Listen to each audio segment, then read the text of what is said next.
आओ मैं पीरों के पीर की कहानी सुनाऊं आपको।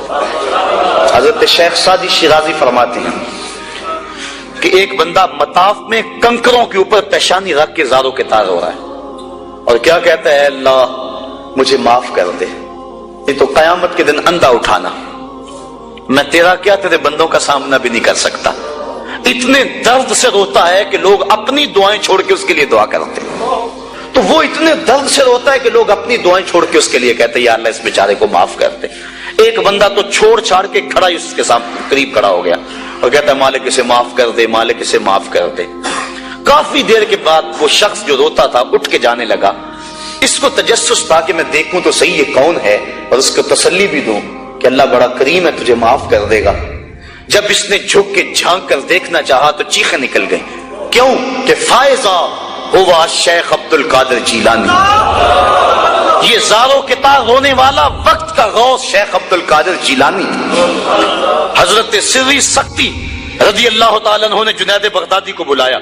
हजरत जुनैद बगदादी के वो मामू भी लगते हैं रिश्ते में और पीर भी लगते हैं। ये पीर मुरीद की कहानी सुना रहा। आज का पीर तो गारंटी दे रहा है ना, अल्लाह अकबर। हुजूर तो हजरत रबिया को भी जन्नत की बशारत दें और साथ कहें कसरत सुजूद से मेरी मदद करना। और पीर कहता तुझे परवाह ही नहीं है। आओ पीर मुरीद की कहानी सुना रहा हूं। हजरत जुनैद बगदादी फरमाते हैं मेरे मामू ने तन्हाई में मुझे बुलाया और मुझे वसीयतें की। जब एक वसीयत की तो मेरे पांव तले से जमीन निकल गई। कहने लगे बेटा जब मैं मर जाऊं तो मेरी कब्र बगदाद से बाहर बनाना। मैंने पूछा हुजूर क्यों? फरमाने लगे मेरी बदआमालियों की वजह से कहीं बगदाद की मिट्टी मेरी लाश को कबूल करने से इनकार न कर दे और मैं लोगों के सामने रुस्वा न हो जाऊं। ये हैं वो लोग ताता जाफा जुनूबहुम अनिल मदाजिअ, जिनकी करवटें बिस्तरों से अलग रहती हैं, अल्लाह को खौफ और तमा में पुकारते हैं, लेकिन जिंदगी का एक एक लम्हा तकवे से इबारत है। दुनिया में तकलीफें सही। हजरत इमाम जाफर सादिक सारी जिंदगी ठंडा पानी नहीं पिया। फरमाते थे क्या खबर कि इसके हिसाब में चकरा जाऊं। और आपके मुरीदीन बैठे हुए हैं, आप भी बैठे हुए हैं, लोग बैठे हैं। कहा यार आज एक दूसरे से वादा ना कर लें। कहा क्या? कहा हम में से जो भी जन्नत में जाए वो दूसरों को साथ लेके जाए। गुलामों ने कहा हुजूर हम आपसे वादा करें, हम तो आपके सहारे पे बैठे हुए हैं। कहा तुम नहीं जानते आखिरत के मामले बड़े सख्त हैं। ये इमाम जाफर सादिक कह रहे हैं, ये उनकी जिंदगी है।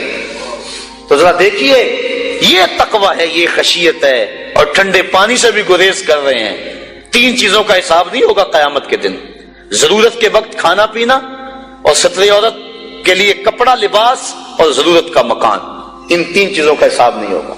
इसके अलावा जो भी नेमत अल्लाह ने दी है सुम्मा लतुसअलुन्ना यौमइज़िन अनिन नईम, अल्लाह कुरान में कहता है हर नेमत के बारे में पूछा जाएगा। तो साहिबो जिन लोगों ने इस बात का ख्याल रखा कि हमारे रब ने हमें पूछना है और एक एक बात का हमने जवाब देना है, ये बात दुरुस्त है कि अल्लाह अपने फजल से माफ करेगा। लेकिन सहरी के वक्त उठ के सिस्कियां भरने वाला और रात शराब खाने में गुजारने वाला क्या कयामत के दिन एक सफ में खड़े कर दिए जाएंगे? ये कैसे होगा? गरीबों का खून चूसने वाला, बेवाओं और यतीमों का माल लूटने वाला और रात की तन्हाई में उनकी मदद करने वाला क्या एक सफ में खड़े कर दिए जाएंगे? ऐसा कैसे हो सकता है? तो साहिब वो तकवा है कि इंसान अपनी जिंदगी के एक एक कदम को बचा बचा के रखे कि मैं अल्लाह की नाराजगी से बच जाऊं। और दुनिया को उसने मुश्किलात में डाल दिया। आज कहते हैं दीन पे अमल करना बड़ा मुश्किल है।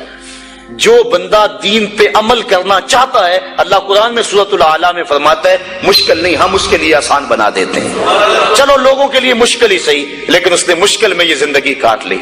और दुनिया है भी, दुनिया सिजनुल मोमिन, मोमिन के लिए है भी कैद खाना। लेकिन जब कैद से छूटा फिर क्या हुआ? अल्लाह की रहमतें भर के उसका इस्तिकबाल कर रही हैं। फिर ग्रोहों के अंदर वो जन्नत में जाएंगे और फरिश्ते कहेंगे सलाम हो तुम्हें कि तुमने जिंदगी अच्छे ढब से गुजारी है, अब जन्नत में आ जाओ, तुम इस जन्नत से कोई निकालने वाला नहीं है। और वो कहेंगे अल्लाह तेरी तारीफें और तेरी खूबियां, तूने जो वादा किया था आज वाकई तूने सच्चा कर दिखाया है। और फिर जन्नत में उनको गूनागू नेमतें दी जाएंगी और जन्नत में माए मुईन होगा, हौज़े कौसर होगा, सलसबील होगा। कभी वो حوروں سے جام پیئیں گے، کبھی وہ غلمانوں سے جام پیئیں گے، لذت تو بڑی ہوگی، لیکن ایک لذت کی کہانی اللہ نے قرآن میں سنائی، میں ایک وقت ایسا بھی پھر آئے گا وَسَقَاهُمْ رَبُّهُمْ شَرَابًا طَهُورًا، ان کا رب انہیں خود شراب طہور پلائے گا کہ تم نے میرے لیے چھوڑا، دنیا کی شراب تو نہیں پی لو، میرے دستے قدرت سے شراب پیو۔ تو وَسَقَاهُمْ رَبُّهُمْ، نہ حوروں کے ہاتھوں سے، نہ غلمانوں کے ہاتھوں سے، نہ کسی اور کے ہاتھوں سے، وَسَقَاهُمْ رَبُّهُمْ۔ پھر دنیا کی تکلیفیں یاد رہیں گی جب مالک شراب طہور پلا رہا ہوگا۔ تو یہ ہے زندگی، اپنی زندگی کو اس ڈھب سے گزاریں کہ آخرت کی زندگی بہتر ہو جائے۔